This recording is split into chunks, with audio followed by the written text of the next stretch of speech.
Well, ho, ho, ho, and a bottle of rum. No, Merry Christmas. That's what I mean. Hey, thanks for listening to the Best of the KQ Morning Show podcast, sponsored by Devani's Pizza and Hot Hoagies. We will be back with fresh episodes Monday, January 6th. Enjoy your holidays. It's the KQ Morning Show, 92 KQRS. Joining us in studio right now, the very, very funny Craig Gass. Impressions have got me into great spots, but they've also got me into trouble. Part of the show that I do on stage, that we're doing up in New Hope, is I talk about my run-ins with people I do impressions of. Everyone I've done an impression of, everyone has tried to meet me.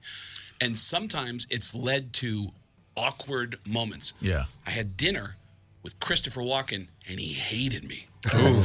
Because another comedian who just passed away last year, Richard Belzer, was at the table. Yeah. And Richard insisted, and Christopher Walken sits down at the table with us, and you can tell he's not in a good mood. His body language is very closed. Right. And Richard's talking to him, and he goes, hey, listen, I know you're in a bad mood, but I got to introduce you to this guy. Yeah. Listen, I know a lot of people do an impression of you, but you got to hear. And I went, oh, no, Richard. He doesn't want. He goes, no, it's fine. Chris, will you look at me? Chris, look at me. All right, now look at Craig. Yeah. And Craig, do the impression. And Christopher Walken threw his utensils on the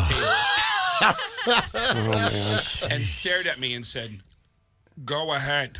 And I went, look, I don't know if this sounds like you or not, but what I try to do is I try to sound as weird as possible. And every once in a while, I say the word cowbell.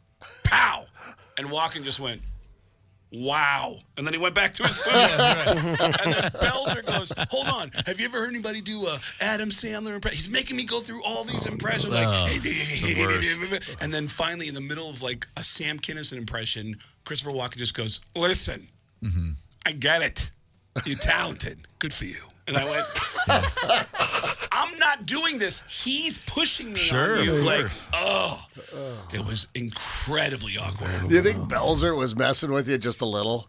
At that time, it was very sincere because Belzer seemed to have absolutely no self-awareness in that moment.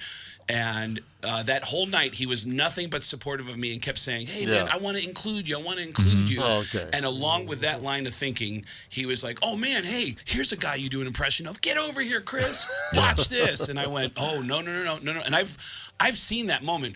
Like I was telling somebody last night that I was at a Guns N' Roses concert in New York. A friend of mine works for the band and got me passes. And I left as the show was ending. I ran through the backstage area to drop off my comedy specials in the production office. And I said, hey, put this on all the buses. I kept running out, and I walked by a door that is a Lenny Kravitz dressing room door. The door is wide open. There's a bunch of people in there, and I'm like, I don't know anybody here, but you know what? I knock on the door. Hey, everybody. My name's Craig. I'm a stand-up comedian. And someone goes, hey, get in here. And I go, I want to put this on your bus. And they go, wait, tell us a joke. And I go, no. No, because I've been in situations where you just know when it's going to work and when it's not. Like, hey, will you do impressions for us?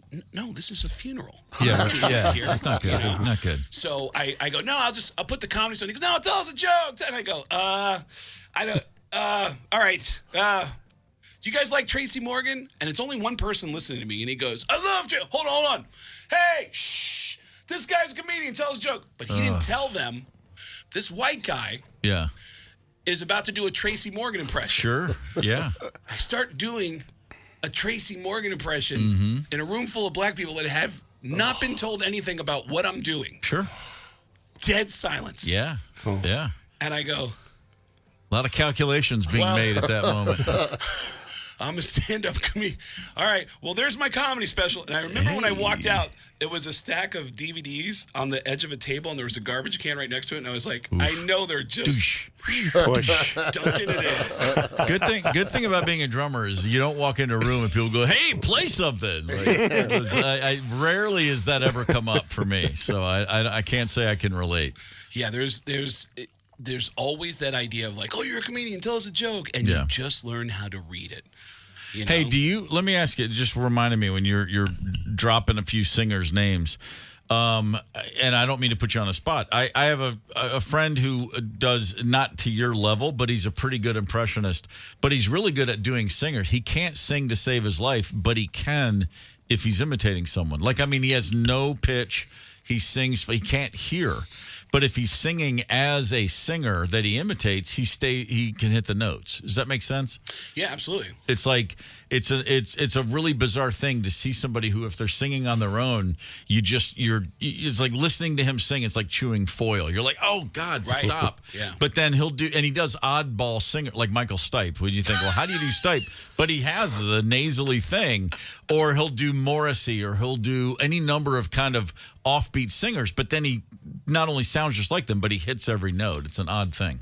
Really? Well, I can't sing and I can't do female voices. Okay. But I can figure out most voices. I'll sit down and listen to something when I get a homework assignment because I'm working with Howard again. Yeah. Or if I get an assignment from an animated show, and I'll give it like a couple of days to try to find a hook into something, and then I'll usually figure out one note.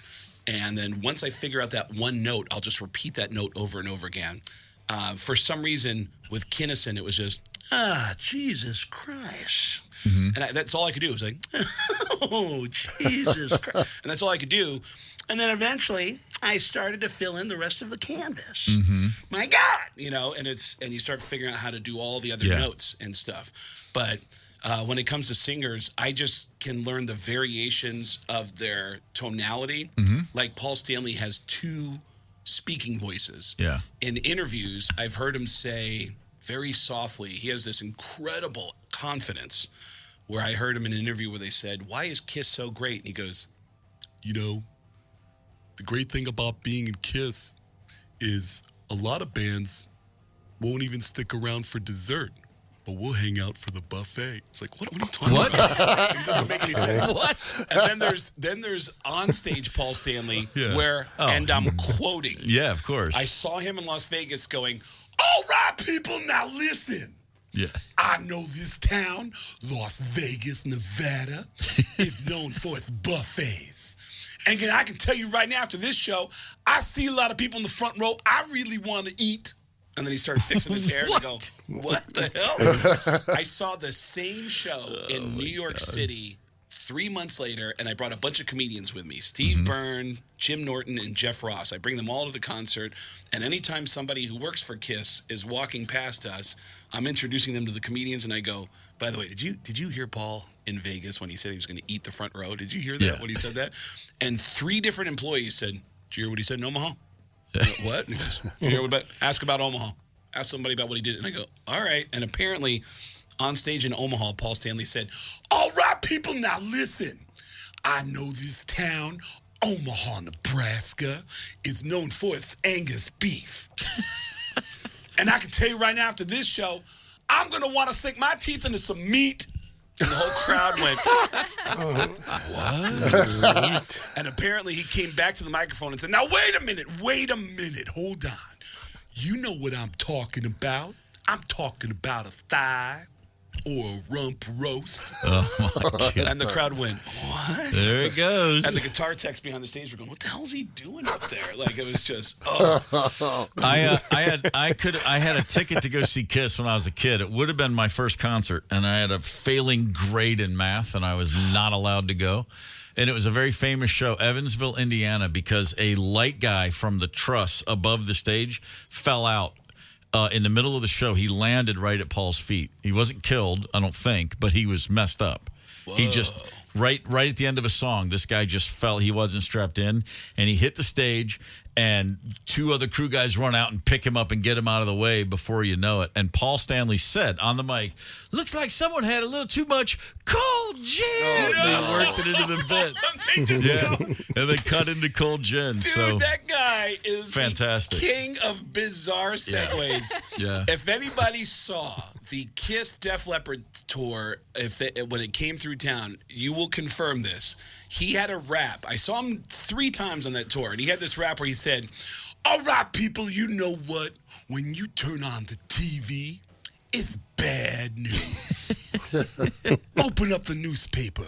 It's bad news. Yeah. Turn on your computer. It's bad news. This is Lick It Up. And what? Okay. Yeah. But that was his rap.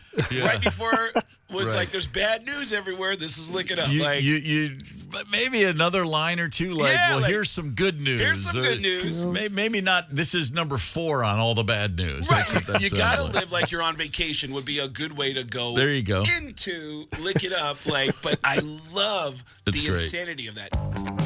Connect with us on the KQ Talk and Text line. 651-989-ROCK. That's 651-989-ROCK. 92 KQRS.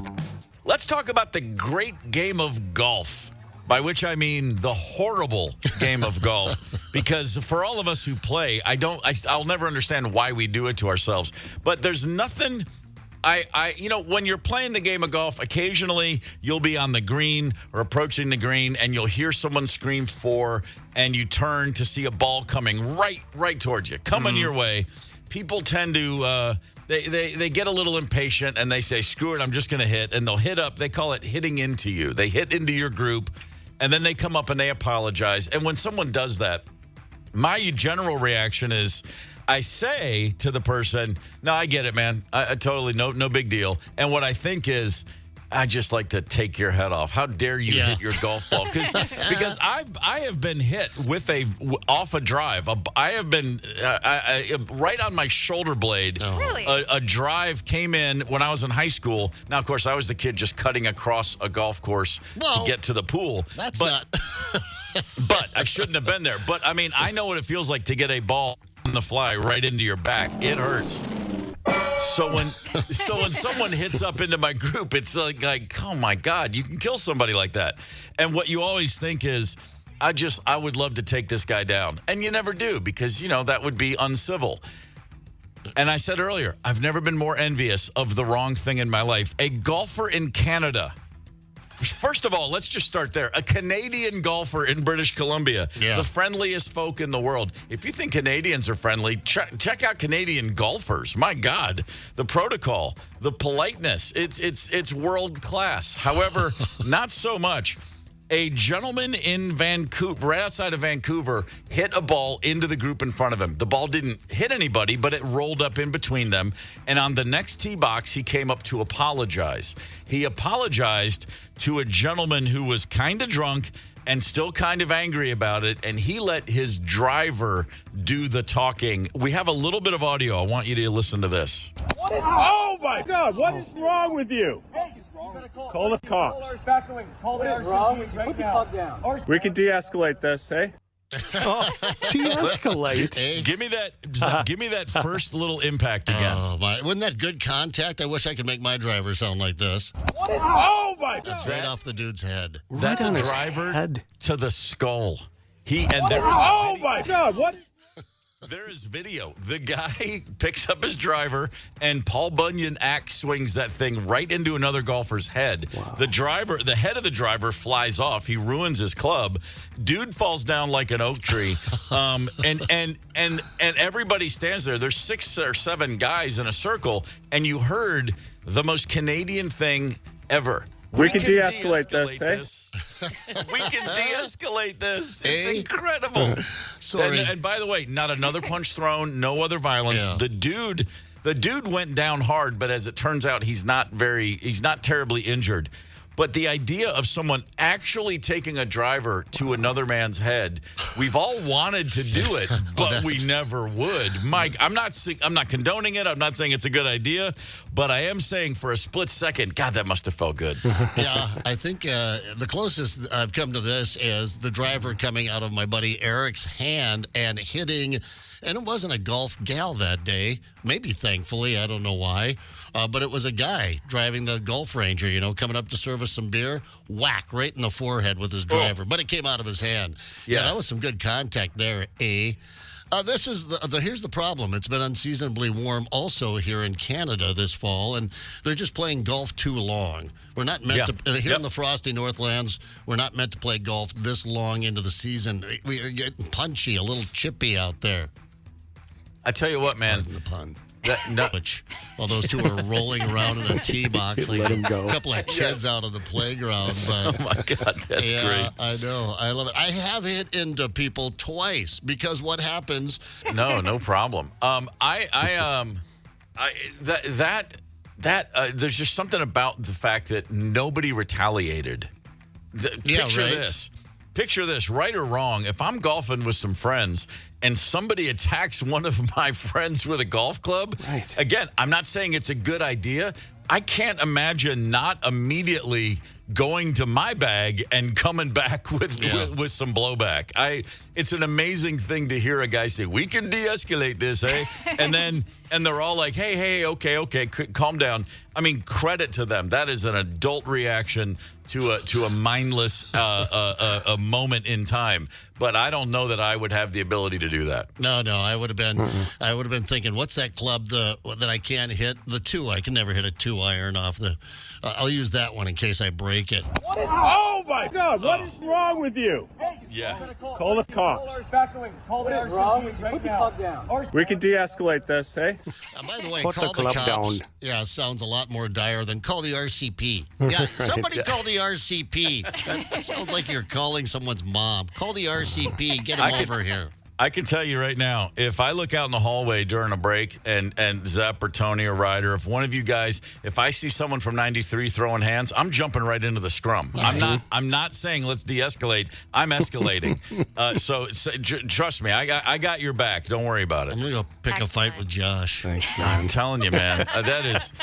And by the way, how many times have you been playing golf? Everyone's liquored up. You're out there having a few pops. You're having fun. Yeah. It is truly I mean, I've had tension on a golf course. I've been playing, and in this very thing, I was with my cousin, and he hit into a group. And then they yelled at him, and his reaction was to go yell at them. And I'm like, dude, you hit into them. And then there was a blow up, and then it all went away. I've had several things like that happen at golf courses, and everybody yells, and then it gets chirpy and chippy, but that ends it. I've just, the idea of violating that sacred golf course protocol by just hammering someone in the head. I mean, it's an astounding, the more I think about it, and I'm just picturing all the rounds of golf I've ever played, I've never seen anything even close to this. No, I did see a couple of buddies where an hour foursome got no fight once because someone wouldn't stop talking. He said, "Hey, do you mind?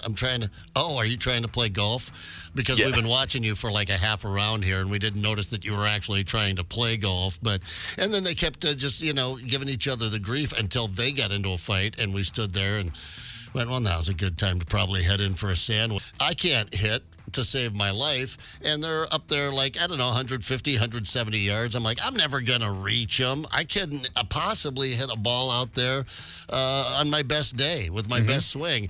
And, of course, that's, Murphy's Law. That's when you just swing and hit the sweet spot. And I'm like, oh, my God. But I've not hit anyone. But I did piss a couple of old guys off. The thing on the golf course is when someone gets pissed at you, you have to get more pissed at them right away. It sort of confuses them, yeah. But wait, you hit into me. Yeah, that's right, I did. So why don't you get me? That's how you de-escalate it. That's how you, We can de-escalate this, eh? Right. A guy just hit your buddy over. That was one of the guys on I think the team that had been assaulted. Yeah. His buddy's sitting there on all fours, with his hands over his head, and he goes, "We can de-escalate this, eh?" That's going to be awkward later. Thanks for sticking up there for me, buddy. Yeah, no kidding. It's just, man, oh boy, I just think to myself, I mean, how do you explain that one? Like, by the way, next time they're all golfing, you're like, hey, dude, are you going to be cool this time? Yeah, I'm fine. It was a one-off. It's never going to happen again. It's getting some people worked up. We're getting some messages. If someone hit me with a club, Don says, Donnie, and I woke up, I would Jeffrey Dahmer his club up his you-know-what. All right, see, that's what I'm saying. Emotions are running high. It's golf. That's oof. Yeah, it is one of those things. Like I just can't even. I'm thinking of any golf course I've ever been on, and just the explosion of violence and the. It would be so shocking. It's like when you hear about someone. Oh, I slapped his face during mass. You're like, wait, what? There's just certain places you don't expect that to happen. That's right. Yeah, man, I was at a hockey game and a golf round broke out. There's a joke there somewhere. It's the KQ Morning Show, 92 KQRS. It's the KQ Morning Show on Minnesota's Classic Rock 92 KQRS. Here's my favorite animal story of the year. There's just no way to sugarcoat it. You're going to have to work real hard to come up with something better than this. In Southern California, Lake Arrowhead area, the San Bernardino Mountains, it's northeast of LA. It's a beautiful part of the world. Apparently, a bear has been running roughshod in a parking lot, damaging several cars, and very nice cars, like a 2010 Rolls-Royce Ghost. There were insurance claims were filed on 4 vehicles that apparently were really messed up and trashed by this bear. I mean, there's a 2015 Mercedes, a 2022 Mercedes. I'm sorry, it was 3 different cars. But now authorities have charged 4 men with a crime, with insurance fraud. These men didn't trap a bear. They don't have a tamed bear that they trained how to tear up cars. No, they did something way cooler. One of them dressed up in a bear suit. Oh, my God. And climbed into their own cars and destroyed them from the inside so that they could get insurance claims. Well, how did the insurance company know about this? Well, thankfully, they also, because these guys are such super genius criminals, they provided video of a bear in the car to the insurance company. This is, again, a dude in a bear costume, brown fur, a head shaped like a bear's, paws with metal hand tools to simulate claw marks. Oh, man. It was found in one of the suspects' homes. 4 people behind this caper. They did have video that shows what appear to be minor groove marks on seats, the interior. Investigators said, well, maybe we should have like someone who knows about bears take a look at this video. And the guy's like, we might have a problem here, Houston. You could have had a 3rd grader look at this video. By the way, the star of this story, I think, is the neighbor. Oh, my goodness. This man lives next door to 2 of the suspects. He says police came early this morning to make arrests. It was 7 o'clock. We opened the door. They told us to shut it. Really? So we were kind of peeking through. They had the ram thing or whatever, We showed him the videos of what investigators say is the fake bear car invasions. That's amazing. I would have never thought of that. I mean, of course you would. That's pretty far out there. But hey, whatever works. But I mean, if they found a bear suit, whoever's inside that vehicle is not moving like a bear. He's moving like a human. Harry Kazakian is a licensed state insurance fraud investigator. And then, of course, opening the door and getting inside the vehicle. That is highly suspect and questionable. They caught themselves. And I love the neighbors like, that's a good one. But, they found the bear suit. He never, what did he say? He never would have never? I never would have never thought of that. Yeah, never would have never thought of that. It was the weirdest thing. I was just sitting here in the morning like I do. I gargle razor blades. And I was doing that. And then I saw the police show up. When you're in a bear suit and you're trying to get some insurance fraud going, and you got your bear suit and you got your metal hand tools and you've got a plan and you've got a Ring camera set up perfectly so you can have proof. Don't open the car door like a human in a bear suit. Right. You gotta say, I left the window down. He jumped in the window. You gotta be prepared to rip the door off of its hinges or something. I don't know. That's just not even a good bear suit. I mean, you can track the video down with a quick Google search. It's like a bad Bigfoot suit. You can see the tag on the collar. I would pay money. I would sincerely right now. I'll Venmo anybody that has the home interior Ring camera footage of these 4 guys putting this plan together. Yeah. I want to see that I want to hear that conversation. My Rolls Royce is old. It's beat up. I can't afford a new one. I'm out of cash. I don't know, man. The Rams offensive line screwed me. I lost my bat. Whatever's going on in this guy's life. Hey, man, let's light our cars on fire and say that, or let's just drive our cars into the lake and say they were stolen. And it's going on. And then how many bong hits until someone goes, dude, I got a bear suit. Yeah. Hold on. That's it. What if we set a bear ripped our cars apart. All of our cars. We'll put all of our cars there, and I'll get like some garden tools and put them in for claws. Yeah, and then the fact that 3, not 1, but 3 other people went. Yeah. We're all in. Yeah, let's do this. Hell, you could have had 5 if they had let the neighbor in on it. It's pretty far out there, but hey, whatever works. But I mean, if they found the bear suit. Yeah, then you're screwed. He would have been the one saying, "Hey guys, we got to get rid of this bear suit here." That's like a crusty old sea captain. Yeah, it is, man. He's back from the North Waters. I think that's a man who would have said, "Why don't we just put some dynamite in there?" He would have gone a whole different direction. I would have never thought of that. God, I can't wait to hear these guys' story. They've been arrested, 4 guys. And by the way, I mean, from the look of this costume, it looks like a grizzly bear. It's like a big brown bear, which those don't exist in California anymore. They hunted those bad boys to extinction over 100 years ago. Yeah. So this would have been a grizzly bear down from somewhere in Canada, I guess, or Montana, that showed up in the L.A. exurbs to rip apart a Rolls Royce. That's just fantastic.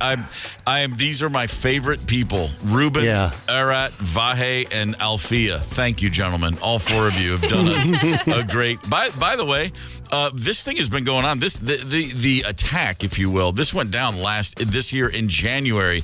Insurance companies had paid out $140,000. What? And then realized, hey, wait a minute, hang on. Are we sure about this? Because somebody, they just looks like bear damage, sure. And then, of course, that insurance claims adjuster, the research guy we heard, he's like, yeah, this is not how bears operate. They don't move like this. No. And by the way, if a bear is going to tear apart the interior of your car, your car's going to have a stench by the time that's over with, too.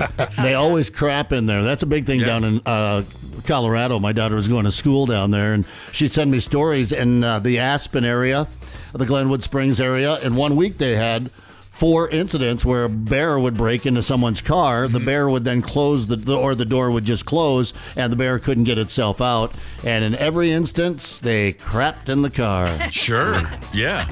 No, when I'm locked in a tight, confined space, the first thing I think is, well, let me evacuate my bowels and then come up with a plan to get out of here. I mean, you just don't want to. Yeah, you want to clear. You want to clear your mind for the task at hand, and then clear your mind, clear your body. You just want to. You don't want to have it come up in the middle of breaking out, so you get it all out of the way early. Total bear logic does make sense certain times. Connect with us on the KQ Talk and Text line. 651-989-ROCK. That's 651-989-ROCK. 92 KQRS. How much are you going to eat, and are you really going to be prepared to break a personal best record? Popular Science, so you know it's smart. Popular Science magazine has given us a list of how to eat as much as humanly possible. Tips for the glutton that lives within us all.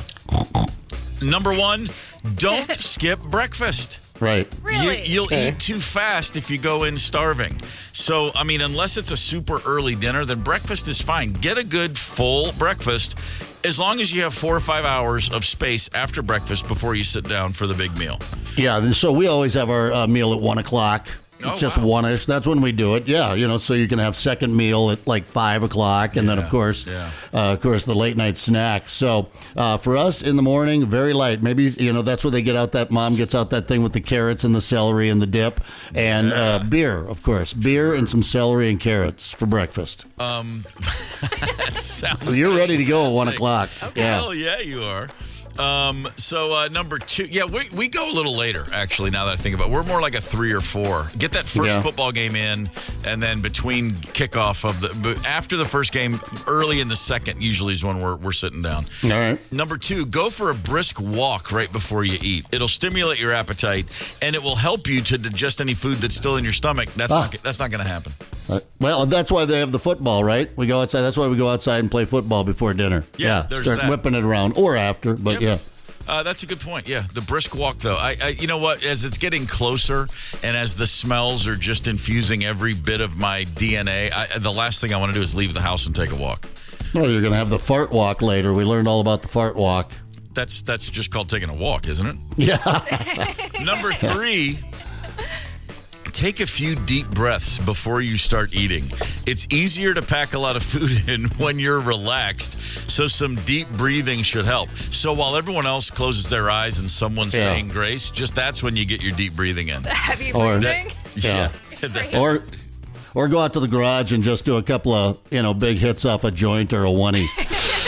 Hold it. Make sure you hold it. It's going to stimulate your appetite, and you've got some deep breaths in there. I get stoned so infrequently that if I got baked before I sat down at Thanksgiving, I would be terrified of how much I would eat. Oh my God, that would be awful. And I would eat myself into sleep at the table. You'd finish other people's plates. I guarantee it. I might have to. That would be just a fun, set up the camera, just shoot the whole video, and we could regale ourselves for years with that one. Here's number 4. Check this out. It says start out with your carbs. Go for the stuffing and mashed potatoes first, because turkey has a lot of protein, and that will make you feel full. Well, I love me some Popular Science, but I'm going to eat the mashed potatoes and a stuffing without the turkey.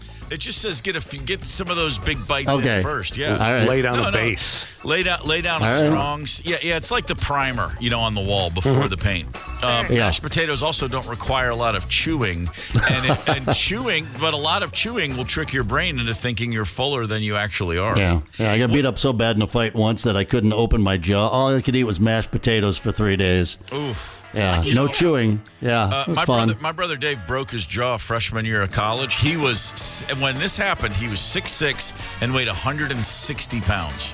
And he broke his jaw and had it wired shut for 6 weeks. And he lost like 25 pounds, including Thanksgiving and Christmas. Hey, Skeletor. And he had enough of an overbite where he could get a straw up in there, and my mom was taking Thanksgiving and going in the blender and adding water and gravy. So he had like a Thanksgiving milkshake, and then he had a Christmas dinner milkshake too. I mean, he was the skinniest dude you ever saw before he broke his jaw. And in case you're wondering how that happened, all you got to know is 2 words: Little Kings. Little Kings? Cream ale. Never had the Little Kings cream ale? Oh, no. Just call it beer then. He was just hammered. Okay. Yeah, just dorm drunk hijinks. Took a tumble. Number 5. Hey, here's a good tip. Don't eat any vegetables. Frickin' brilliant. Yeah. Vegetables have a lot of fiber, and that expands in your stomach. Liquid takes up a lot of room, so don't drink too much either. You hear that, Mom? What does it say about us that Popular Science is like, let's help everybody eat more than they would ever. What about the green bean casserole with a cream of mushroom soup and then crunchy onions on top? Well, I think that counteracts. That's like the soup and the crispy onions. That takes away all the possible fiber benefits of that green bean. Yeah. And then here's my favorite. Take a break and go for another walk. Don't walk after dinner. Take a break in dinner for a walk. It'll help you digest. If you just ate carbs, your stomach is going to feel empty again in 30 to 90 minutes. So you know what you could do is just go stuffing and mashed potatoes for a whole meal, and then 2 hours later, then go back for round 2 and bring everything else to the party. Good strategy. All right. I got to have that turkey right away, though, man, with the stuffing and the mashed potatoes. It's all going to be mashed together. But yeah, I mean, I get it. That's most of those I will try to accomplish next week. I get everything on the plate. And I like my bites to be like, I'll have a shank of ham, dip it in the mashed potatoes, put some stuffing on there, some corn. I want a bite with at least 4 or 5 different items on the fork for the first bite. It's like the overture before a Broadway play. You get a little sampling of every song you're about to hear. That's my first few bites on Thanksgiving. Then I focus in one at a time. But that's how I like it. But I'm an old musical kid, so that's how I think. It's the KQ Morning Show. 92 KQRS. It's the KQ Morning Show on Minnesota's Classic Rock. 92 KQRS. I'm curious about a woman named Katie and how awful she must be when she first wakes up. Katie must be the worst person ever to wake up, ever. Yeah. And I'll tell you why I think that. Because Katie's husband was in Florida recently with some friends, and they were out hunting alligators, as one does. Sure. And an alligator came up and chomped down on Katie's husband's hand. Whoops. And in the midst of, oh my God, how do we get our friend's hand out of the alligator? listen to, okay, you're going to hear several people talking and suggesting what to do, but listen to what the guy whose arm is in an alligator's mouth says. Joey! Joey! God damn it, Joey! Come here. It's okay. Just get him open up. Do not wake Katie up, whatever you guys do. You need to grab the bottom jaw. Ethan, get on the jaw. Get on the jaw and pull down. Let me get him inside. You can Somebody stick their finger in his butt. What can I pull down? What? So from the guy whose arm is in an alligator's mouth that is clamped, you hear him say, "Do not wake Katie up, whatever you do." Yeah. And then his buddy's suggestion: somebody stick a finger in his butt. And I'm like, the gator's butt or the guy's whose arm is in the gator's butt? That's what I was confused by. I mean, whose butt are we probing? If you're probing, my hand is in the alligator's mouth, and you stick. I would think either. You stick it in the guy's. My hand's coming out because I'm going to deal with you and your finger now. If it's the alligator, I think all you have to do is threaten. I think the moment he said that, the alligator's eyes got real wide, and he let's try it again. Joey! Joey! God damn it, Joey! Oh, Joey! It's okay. Just get him open up. Do not wake Katie up, whatever you guys do. You need to grab the bottom jaw. Ethan, get on the jaw. Get on the jaw and pull down. Let me get him inside. You can Somebody stick their finger in his butt. What can I? Pull down. Buddy's trying to sort it out in the heat of the moment. Nothing better. So calmly offering, this is within 6 seconds of the alligator clamping. Do not wake Katie up, no matter what you do. Listen, I'm sure Katie told him 87 times to quit messing around with the alligators. Look what happened. Katie's always right. I remember having poker parties with the guys. I have the guys over, newlyweds. And Stacy worked very early in the morning. I did not. I worked afternoons in radio at the time.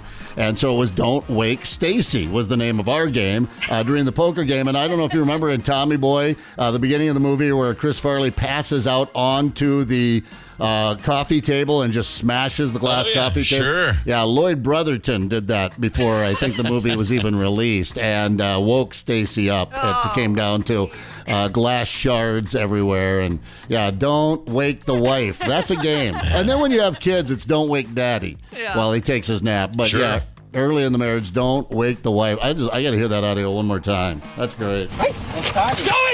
God damn it, Joey! What have you done?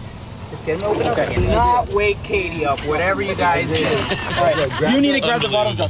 7 seconds. Ethan, get on the jaw. Get on the jaw and pull down. Let me get him inside. You can Somebody stick their finger in his butt. Thank you. Pull down. And by the way, he didn't lose a hand out of the deal. Came out of it fairly unscathed. Okay. Yeah, and his buddy there, damn it, Joey. It's like, you're going to screw this up for all of us with your hand in the mouth. Just going to give you guys a little heads up. My new pretty much line in any situation, like here at the station, engineer comes in and goes, hey, guys, let me just... was that a fuse out? I think I got to replace one. Anytime I see people contemplating how to handle something, I will weigh in with, just put a finger up his butt. That's gonna be when I'm watching the guy at Jimmy John's and he's like, hey, dude, give me some more red onions. We're out. And the guy and the clerk looks at him a little funny. I'm just gonna go, just stick a finger up his butt. That's my new catch. Just for any situation, I'm gonna add that to the list of things that might help. God, is this a State Fair T-shirt? I think this is a State Fair T-shirt. It might be. Yeah, it is. By the way, I did a little Googling, and there was an internet myth there for a while that Steve Irwin, the croc hunter, the late great, said at some point that if you want to get a croc to release its grip, its jaw, stick a finger up its butt. But it turns out that he never said that. So just kind of the internet doing its thing, right? Wow. Connect with us on the KQ Talk and Text line. 651-989-ROCK. That's 651-989-ROCK. 92 KQRS. A bunch of folks in the Azores, the islands that are a part of, I guess, Portugal or Spain. I don't know. Somewhere. Where are the Azores? I always hear about them. I don't know where they're. In the ocean. They're by Superior, I think. Is that North what Shore. it is? Okay, North that makes Shore, sense. the Azores are. That's right. Okay, now I'm getting it. They're Portuguese. Okay, so this makes perfect sense because a plane landed there. It was a Portuguese airliner landed, an Airbus 320, and it's been grounded for 5 days as flight crew, ground crew are trying to round up some of the 130 hamsters that were freed from their cages accidentally in the cargo bay. A plane lands, there's 130 hamsters that are being transported to a pet shop on the island. There were also some ferrets, there were some birds. The ferrets and the birds were apparently securely in their cages, but 130 hamsters got loose.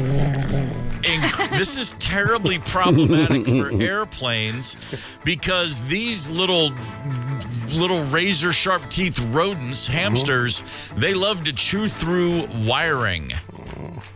Yeah, cables and wires. Oh, they're thrilled to just chew right through those. And all those systems on an airplane don't work so well when the wires have been chewed through by hamsters. That's worse than snakes on a plane. Much worse than snakes on a plane. I mean, were there people on the plane too? There were. The plane landed.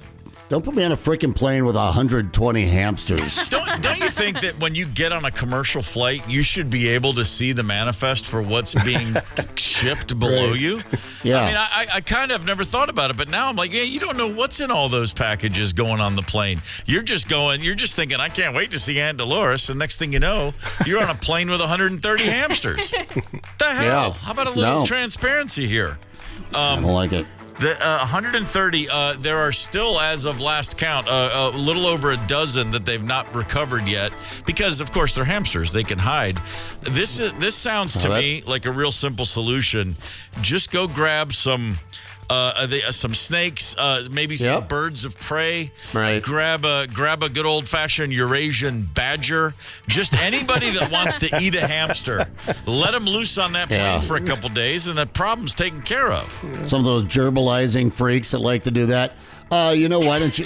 They've got out there in the desert. I don't know if you guys have ever driven past it. I think it's down there somewhere in Arizona. I'm probably wrong. I know we took a motorcycle trip past it about 20 years ago. Have like thousands and thousands of jetliners just sitting out there. It's a big junkyard. Yeah. Put this one out there. Yeah, I mean, just call it a day. It's over. Yeah. Get another one. They make them every day. Airplanes. Richard Gere could not be reached for comment. So that's a pet store, appropriately, not for the storage anyway, but that's a pet store that just ordered up a bunch of hamsters, and that was like no intentional malfeasance. Unlike a dude from South Korea, he was just arrested at an airport in Peru, walking through security, not with hamsters, but with tarantulas. And not with 130 tarantulas, 320 tarantulas strapped to his body.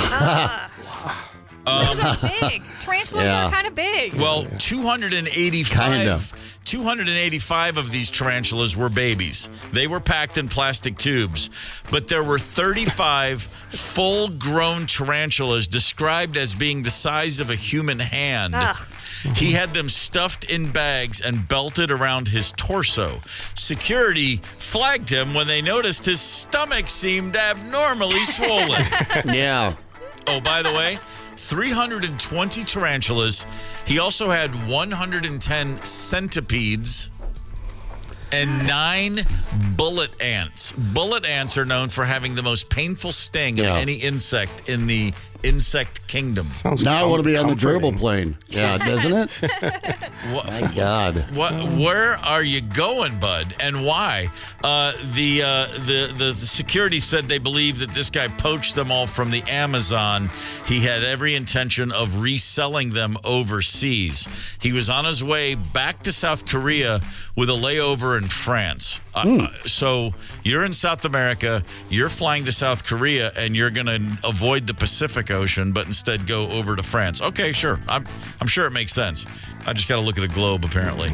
But that to me is just, do you honestly think you're not going to be noticed? You're not going to be flagged walking through all the x-ray machines and just walking past people whose job it is to notice abnormally swollen abdominal areas on passengers. If you look nonchalant, maybe you can get away with it. Man, I guess not. On the KQRS Facebook page, we have a post up. Ever seen someone try to bring something weird through TSA? What was it? Jason wrote, I brought a 12-pack of Grain Belt bottles through as a carry-on. The TSA agent asked me what was in there as it went through x-ray. Jars of pickles from my aunt, I said. He gave a crooked smile and said, have a good day. Can't get Grain Belt in New Mexico. I had to ration them. Now, pre 9/11, I once walked onto a flight from Denver to Atlanta with a case of Fat Tire.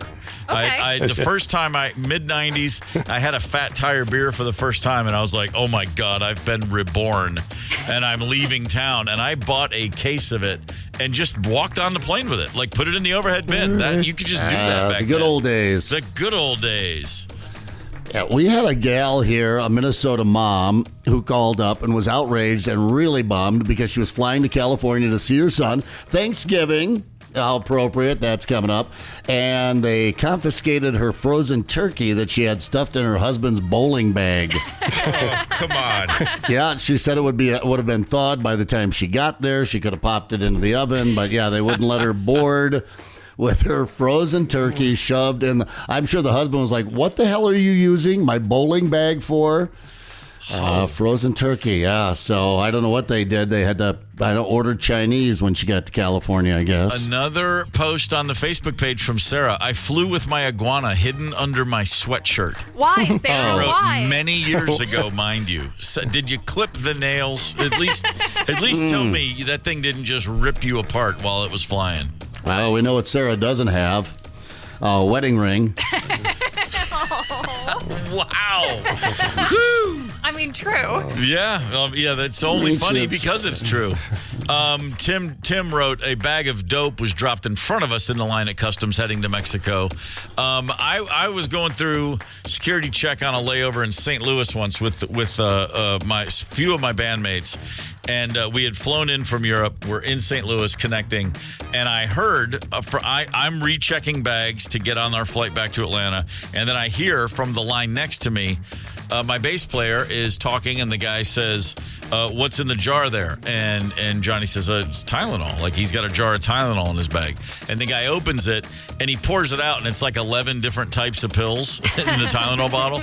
And he goes, that doesn't all look like Tylenol. What are all these? And then I heard my friend say, man, I'm in a band. People give me pills all the time. I don't know what those are. Oh, boy. And I'm like, that's the last thing you want to say. But it was too late. And before I could even whip my head around to try to show, he was being carried off to the room where they take all your clothes off. Oh, boy, yeah. Well, no, they were all in the bottle. I didn't mule any in. Well, that's the Tylenol variety pack. Yeah, oof. You got a PM in there. There's a cinnamon. I don't know. That was a rough one, man. That was rough. Bizarre things. I mean, I look at it like, if it were up to me, I'd say, you know what? When you get on a plane, you don't have anything with it. You check all your bags, no carry-ons. That's my airline. Steve Airlines is, there's no check. Everything's underneath, nothing above, so we don't have overhead bins, so there's a lot more headroom. You can put much bigger TV screens in there. Think of all the room you'd save without the overhead bins, and everyone just wait at the other side at the baggage carousel like adults. Yeah. That's me. I'm grumpy when I travel. KQ Talk and Text Line 651-989-ROCK. Tony, we got a caller. Yeah, Rich has a tale about a critter on a plane. Oh, Lord. Rich, good morning, sir. Good morning. Rich, give me your favorite band. The best boogie blues rock band ever, Foghat. Okay. Right. First Foghat. Rich, give me your favorite team, any sport. Liverpool Football Club. Well, we've all got crosses to bear. Okay, Rich, let's get to it. What's your story? You know, my folks, this has got to be early 70s. My folks were down in New Orleans for a convention. So, of course, what's the thing that every parent brings back their child? About a 1.5 foot long alligator in a shoebox. No way. Yeah. Thanks.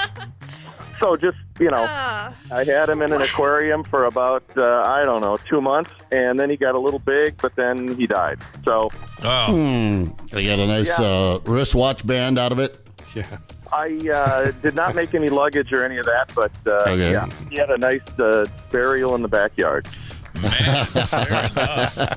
They're going to find that skeleton 1,000 years from now and go, so we believe there were alligators in Minnesota That's right. in the 2000s. This is a fantastic discovery. Rich, did we give this little guy a name?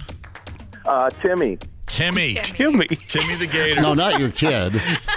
Timmy the alligator. Yeah, I did not name my firstborn son after my alligator. All right. Very good. Well, thank you, Rich. You'll never walk alone, brother. Enjoy it. All right. So, throw a little slow ride on for me. See you later. We'll get there. It's the KQ Morning Show, 92 KQRS. It's the KQ Morning Show on Minnesota's Classic Rock, 92 KQRS. Have you ever been to SeaWorld? I've not been to SeaWorld. Tony, no. ever go to SeaWorld? Yeah, I have. You seen the killer whales hopping around Seen and stuff? Shamu flop a boot. The actual Shamu? Mm-hmm. Wow. Ryder, is that a thing? SeaWorld? Yeah. It exists. I have not been there. You haven't been there. Okay, No. I'm just wondering. One of those Bass Pro Shops. Does that count? Oh, I love a Bass Pro Shop. Yeah, I know. They got the Well, Game on. we had a story last year about a guy, or earlier this year about a Bass Pro Shop. I believe it might have been, or I feel like it was up north somewhere, where someone hopped into one of the tanks, one of the fish tanks, and let fly with a baby Ruth. It was a bit of a story, right there in the middle of a Bass Pro Shop. And these things can happen. And I'm asking if you've ever been to SeaWorld. I've never been to a SeaWorld. I have seen dolphin shows like at a zoo. I saw one last year at the Minnesota Zoo. Right. Rosemary and I went out there, and there was a dolphin or porpoise, or I don't know, but it wasn't a killer whale. It sure as hell wasn't Shamu. At a SeaWorld in San Antonio last week, a lot of videos of this situation. It did go viral.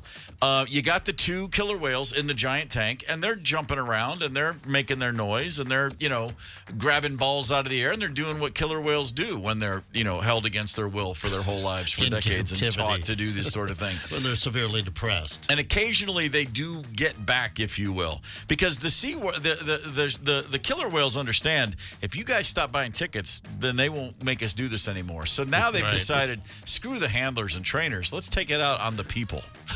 The video during the orca show, you see a killer whale swimming right by the front row. You got all these people up front. And when you go to these shows, they say you'll probably get wet. There's going to be some splashing. Well, one of the SeaWorlds, one of the orcas jumps up out of the water, lands in the water, and as they're swimming by and everyone's cheering, you see him very clearly leave a trail, if you will. Yeah. Just lets loose, releases more from the bowels than any, 50 people you've ever seen. Some of that Escalar, I think. I mean, fills the tank, just has a giant brown cloud. And then moments after that happens, the other whale comes flying through and splashes all of it up onto the crowd. That's brilliant. And there are videos. Trust me, if you want to get on Instagram or Twitter or whatever and look, you'll see it. Yeah. One orca does the high leap, and then, he was so excited about the air he caught that he just crapped himself all over the pool. Yeah. The next one follows up, and boom. And apparently, the stench is intolerable. Like, it just was people, and it soaked dozens of people. They're feeding them dead fish. Yeah, it's Shamu poo water all over you. The impacted visitors were led to a designated decontamination location. They received bottled water, soap, and towels to use for their cleaning. And a Tic Tac. By the way, they were also told, if you need, you can go purchase clean clothes from the gift store. Oh, I'm sure. Give them a... Can you imagine? Let me tell you something. Next time a killer whale craps on me, I want a shirt for free. Next time. Right. I want a Hawaiian shirt. I don't know what you guys think. Do you think he did it on purpose? Yes. Purpose. Oh, yeah. That was for Tony. Yeah. No. Please, no. And he loves puns. Oh, my God. Wow. That's a hard no. I'm still I'm over 3 decades into life with my wife, Rosemary, who's a cat lady, so that means I'm a cat guy, so we have cats. I get it. I'm scooping the litter box yesterday and still going, I can't believe we did. I can't believe this is part of the cat. I love Milo. He's a great dude. We snuggle all the time. But the litter box thing, I'm still like, really? I mean, golly, I'd rather walk him outside in the snow than have to scoop this litter. Right. So that's, we all have animal crap in our lives on some level, but the whole orca thing, man, it's pretty rough. They're a smart beast. We know this. These are mammals. They're sophisticated. Sure. And, this was no accident. No, God, no. They've been planning this one for a while. They were practicing this at night, I've had my share of of animal poo encounters. Have you? Like at zoo. Well, I'm saying sure. like when you least expect it. I've watched a rhinoceros at a zoo release truly ungodly amounts. Just like he turns his back on the crowd and goes, "Here, take a look at this." And I mean, he's dropping out like the equivalent of entire full-grown dogs coming out of his ass. It's just like shocking amounts of poo falling out of the back of a giant rhinoceros. And you're like, and then when they pee, it's like a fire hose. They can it goes many, many, many, many feet. And if they want, they could spray. They can spray people with their pee. They mark everything that way. If you think a dog will mark some territory, hang out with a damn rhinoceros. Does a dog mark Tony on occasion? Sure, I imagine that's probably happened. It could happen. I was walking a dog years ago, Clementine, the greatest dog ever, in the park, and a giant dog walked up, lifted its leg, and started peeing right on my leg. No. We like to. No. This came up yesterday when we were just sitting around here at the old Q Studios. You got to tell the dog pee story, the ultimate one. In the yapper. Oh man, that was brutal. This goes back to this is early 70s. Rusty Springer Spaniel that we had for years. Puppy comes into the house and he's just beloved. I mean, we're like, oh my God, he's the cutest little guy. And it's a Sunday night. The Gorman family gathers around the TV for a little Wonderful World of Disney. Every awesome. Sunday night, 6 p.m. Eastern, bang, we're gonna watch Disney. Or maybe it was 7, whatever it was. It was a good time of night for me. I'm laying on the floor. Feet closer to the TV, head propped up on a pillow on my back. I'm laying on the living room floor. My dad's in his chair. My mom's at on her chair. The other brothers are on the couch. Let's watch Disney. And I don't remember what the Disney movie was, but I was excited. And I want to say it was Swiss Family Robinson. Could have been 20,000 Leagues Under the Sea. It was one of those where you're like, oh yeah, let's watch this. Yeah. And as Tinkerbell appears in the opening credits for Disney, it's like I'm like, man, come on, this is it. Like I've probably got some Chips Ahoy and a glass of milk. Chances are, I'm already in my pajamas, already had a bath. I'm really excited. And Rusty, the new family puppy, comes walking over and he starts licking my face, and I'm like, oh yeah, who's a good boy. This is just like apple pie. It was one of the great apple pie moments. And then he turns. And he lifts his leg, and he just pees, starts on my forehead, and then as I go, no, I open my mouth wide, and he full bladder of puppy pee all over my face, in my eyes, in my nose, and in my mouth. The trickle-down effect, sure. And my mom jumps up, as soon as she realizes what's happening. But the damage was done. I was just caked in Springer Spaniel pee. Not enough Oreo cookies to get that taste out of you. Not a chance. I'm freaking out. I'm crying. I'm immediately torn. Do I hate this dog? Do I love him? Next thing I know, I'm in bath number 2 for the night. I'm like, my mom's running me to the bathroom. And this is not when you could pick up a remote control and just pause it. I mean, there's no, I'm missing it. I'm going to miss it. It's never coming back. Disaster. It was devastating. Absolutely crushing. Golly. Memorable. Right after we got to Minnesota last year, one of the first couple weeks in to Chauncey's stay, Chauncey Gorman moves up, and new place, new hours, new everything. He was having trouble adjusting just like all of us. And I get up at 4 a.m. and I walk downstairs, and I step right in. In the middle of the night, he took a dump downstairs and just didn't think to wake us or do anything. He was like, and I felt bad because that's never happens back at, before the move. He was just in a new place, confused. or maybe he just was letting me know that he doesn't like me anymore. But that was a shocker. That was like and then I'm hopping on one foot over to the bathroom to get it, get that, wipe it all off, and then I got to scrub it with, it was awful. It takes a while. I mean, you don't even want to you got to let that foot just hang off the bed then. Yeah. It takes a while. That's just got to wear out. I've thrown away a pair of tennis shoes. You step in dog poop, that gets in the rubber. That doesn't come out. That's a special kind of stank. Crevice. Yeah, you get some discoloration on the foot too. Yeah. We had a big fight once. I got the same thing. I'm cleaning the bottom of a shoe. I'm trying to get the dog crap off the bottom, and it was caked in there because I didn't discover it right away. And I looked up, and I was in the kitchen, and when I discovered this, and so I'm like, oh man. And then I looked up, and we have a juicer. You make juice, and that juicer, it comes with this brush to clean the filter thing. And I looked at it, and without even thinking, I was like, that looks like the perfect tool to get this dog crap off my shoe. Right. And Rosemary walks in and she's like, what are you doing? And I'm like, oh, this is just getting in there in between all the little nooks and crannies. You'll rinse it off. And she was like, you throw that away. I go, I'll just run it through the dishwasher. No, I'm with Rosemary on this one. Yeah. I agree. Well, as was I, but I had to put up the front at first, because it's every gentleman's prerogative to immediately respond to anything with, "Hang on, you're overreacting," and then that fuels the overreaction, and then you're proven right by being an insensitive. I thought you were going to say that you forgot to do the rinse-a-roo. Oh no! Though a week later, he's sitting there trying to clean the juicer, just cursing, going, "Where's that?" Oh, I know. Now I know what that little brush was for. It was definitely a miscalculation on my part, but it did the job. It was right, and I mean, to think that I had to go buy a new juicer just to get that brush for the next time I got dog crap on my shoe. It was worth it. No, it was totally worth it. Connect with us on the KQ Talk and Text line, 651-989-ROCK. That's 651-989-ROCK. 92 KQRS.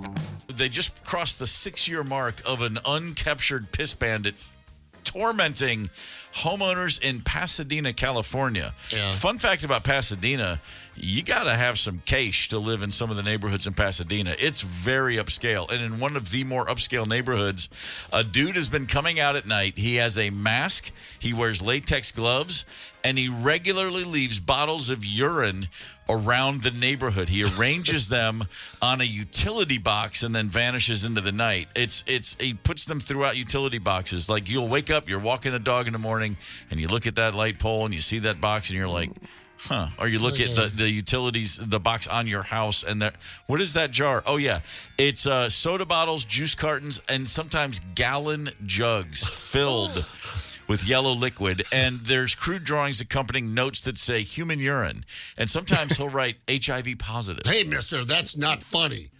Multiple times a week, this guy has been striking for 6 years. All right, dude, move on to something else. He's like a Kinky Banksy.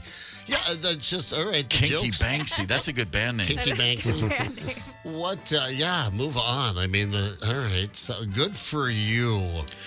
There's the long investigation into this mysterious figure. It's been described as a tug-of-war between the neighborhood and this guy. Two gentlemen want to make a movie. Like, they see him as almost like a weird, he's a vigilante artist like Robin Hood. They're trying to make a documentary, right. And they've put the word out, like, please contact us. We'll see. We won't bust you. Yeah, we just want to know what's going on. He has not responded to any of their pleas. He's ignoring their attempts to communicate. They've set up cameras, and this guy steals them. He finds the hidden cameras every time. Oh, wow. It's a dedication to craft that really has no equal.